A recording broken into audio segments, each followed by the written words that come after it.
Hello everyone, তো আজকে করবো বিঙ্গো টেরেমেরের সাথে কুরকুরে কম্প্যারিজন।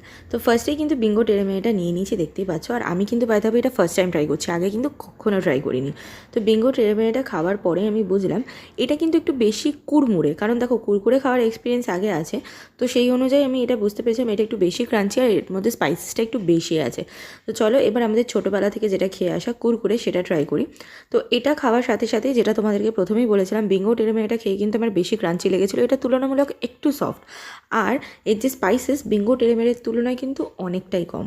মানে বিঙ্গো টেরেমেরেতে কিন্তু স্পাইসিনেসটা, মানে মশলার যে ব্যাপারটা সেটা চাটাকাটা কিন্তু একটু বেশি আছে। মানে আমার কাছে কথা হলো, যারা তোমরা বেশি স্পাইসি খেতে পছন্দ করো, চাটা খেতে আর পছন্দ করো, তাদের কিন্তু বিঙ্গো টেরেমেরেটা বেশি ভালো লাগবে কুরকুরের থেকে। আর যারা একটু লেস স্পাইসি পছন্দ করো তাদের কুরকুরেটা বেশি ভালো লাগবে। মানে পার্সোনালি যদি আমাকে বলো, আমার কিন্তু বিঙ্গো টেরেমেরেটা বেশি ভালো লাগলো, কারণ আমি স্পাইসি খাবার পছন্দ করি। তোমাদের যদি মিনি ব্লগটা ভালো লাগে অবশ্যই চ্যানেলকে সাবস্ক্রাইব করো। টাটা।